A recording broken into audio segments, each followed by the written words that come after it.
Sam Blaskowski just broke the one rule that almost never bends in track and field. Professional sprinters spend years shaving off a few hundredths of a second. Sam took 0.16 seconds off his personal best in a single race. He went from a 10.05 runner to a 9.89 runner in one afternoon, and a jump that size is not supposed to be possible. It is the kind of run that turns heads across the entire sport. The kind of run that even a generational talent like Gout Gout cannot just scroll past. So how did he do it? Start with what a time drop normally looks like.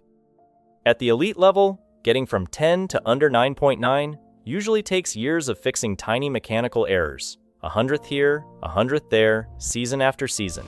The closer you get to the limit of human speed, the harder every fraction becomes. So when an electronic clock shows a man jumping from 10.05 to 9.89 inches, one race, it does not just look fast. It looks like a mistake. The first instinct of every coach and athlete who saw it was to check the wind reading and the timing system, because numbers like that are not supposed to appear next to a name nobody was watching. The Music City Track Carnival started like any other meet. Athletes warming up, officials checking equipment, and Sam Blaskowski in lane 4 with a personal best of 10.05. Nothing about his warm-up suggested what was coming. The gun fired, and his reaction was clean but not extraordinary. The first 20 meters looked normal. By 30 meters, he was even with the field. Then, somewhere around 50 meters, something changed. His stride frequency climbed without his form falling apart. In lane 5, Cameron Crump was running the race of his life, finishing second in 9.99. Brandon Hicklin was matching his best. But in lane 4, Sam was moving differently. The clock stopped at 9.89 with a perfectly legal tailwind of 1.5 meters per second. The reaction in the warm-up area was pure disbelief, and that disbelief was not a passing reaction. In the minutes after the race, the warm-up area turned into an investigation. Established sprinters and coaches were pulling up the electronic timing, checking it against the wind, reading, studying the start system for any irregularity, looking for the catch. Because in this sport, a number like that next to an unknown name triggers suspicion before it triggers celebration. The assumption is always that something must be off. A faulty clock, an illegal wind, a measurement error, anything to explain away a result that should not be possible. They checked, and they checked again. And every time, the answer came back the same. It was clean, it was legal. The tailwind was inside the limit at 1.5 meters per second. Multiple timing systems agreed.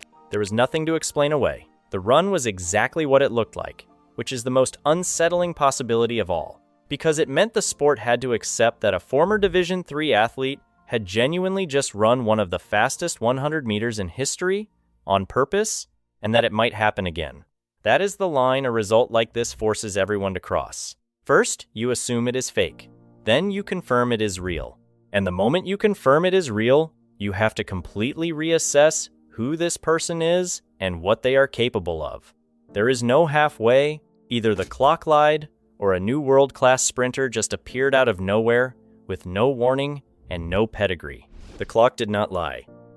So what actually made it possible? Part of it was the setting. The track was fast, and the conditions were ideal. A clean, legal tailwind instead of a headwind. But conditions alone do not explain a 0.16 jump. Plenty of sprinters race in perfect conditions and run exactly what they always run. Something mechanical had changed. Here's the part that matters. The difference was in the back half of the race. Most sprinters reach top speed around 60 to 70 meters and then start to slow, fighting to hold form to the line. In this race, Sam held his acceleration longer and kept his top-end speed from 60 meters all the way through the finish. His ground contact time dropped, meaning he spent less time on the track with each step. More of his force went horizontally, pushing him forward instead of bouncing him up. That extended back half. The section from 60 meters to the line is exactly what elite sprinters spend entire careers trying to build. It is where world-class races are won, and it is exactly where Sam used to fade. And when you break that race down frame by frame, 3 specific things changed, and together they explain the impossible. The first is ground contact time. Every step a sprinter takes is a tiny collision with the track, and the less time the foot spends on the ground, the faster the turnover. In this race, his ground contact dropped, which means each step was sharper and quicker than anything in his history. The second is stride frequency. His leg speed climbed by a noticeable margin, and crucially, it climbed without overstriding, without him reaching his foot out in front and breaking himself. More steps per second, none of them wasted. The third, and the most important, is force application angle. At top speed, the best sprinters direct their power backward and horizontal, pushing the track behind them instead of bouncing up and down. In this race, more of his force went into moving forward rather than upward. Quicker contacts, faster turnover, cleaner direction of force. Those three levers do not normally move all at once, and when they do, the time falls off a cliff. There is a fourth piece that ties it together, and it is the part of the 100 meters almost nobody outside the sport understands. The transition. Early in the race, a sprinter runs head down in a powerful drive position, then has to rise up into an upright sprinting posture for the back half. Most runners lose precious time in that transition, popping up too early or stumbling through the change. In this race, Sam held his drive phase longer than he ever had, and transitioned smoother than he ever had, which let him keep accelerating deep into the race. Where his old races topped out around 60 to 70 meters and then sagged, this one showed him still gaining speed out toward 80 meters. That extended acceleration is the single hardest thing to develop in the event, the thing elite sprinters chase for a decade, and he found it in one afternoon. So, what changes a body that fast? The clue is in how he powered through the drive phase. It points to training built around rate of force development and reactive strength rather than just raw maximum strength. In plain terms, it is the difference between being able to push a huge load slowly and being able to deliver a big force in a fraction of a second. Sprinting is won by the second kind. If the work in Florida shifted toward producing power instantly, toward springiness and elastic return, rather than grinding gym numbers, that would explain why everything clicked at once. The muscles did not get dramatically stronger overnight. They got dramatically faster at using the strength he already had. That is the signature of his coach, Dennis Mitchell, and the Star Athletics group in Florida. They did not just clean up his start. They rebuilt the end of his race, the part that used to cost him. And when the weakest part of your race becomes the strongest part, the time does not improve a little. It collapses all at once. That is how a 0.16 jump happens in a single afternoon.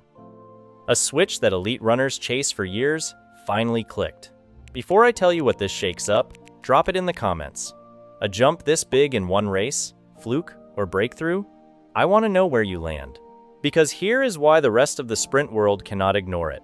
That 9.89 made Sam the fastest American of 2026 and tied him for second in the world this season. It is the same time Noah Lyles ran for a world championship medal. An athlete who was completely off the radar just bypassed the entire line of people waiting their turn and put himself directly into the conversation with Olympic medalists. The United States already has one of the deepest fields of sprinters on the planet, and a man from Division III with an airport job just inserted himself into it overnight. That forces shoe brands, meet directors, and rival athletes to rewrite their scouting reports in real time. And it matters beyond Sam, because it challenges something the sport assumed it understood. The traditional model says big improvements come slowly, over seasons and years. This race says that if the right technical change lands at the right moment, the jump can be sudden and enormous. That is the kind of result that makes every coach in the sport go back and study his preparation, and it is the kind of result that gets noticed by the people at the very top of the next generation. And there is a timing element that quietly made all of it possible.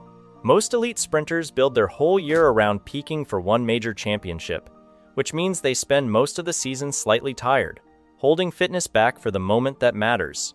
A run like this, at a smaller mid-season meet, suggests the training was deliberately built to deliver freshness right there, not 3 months later.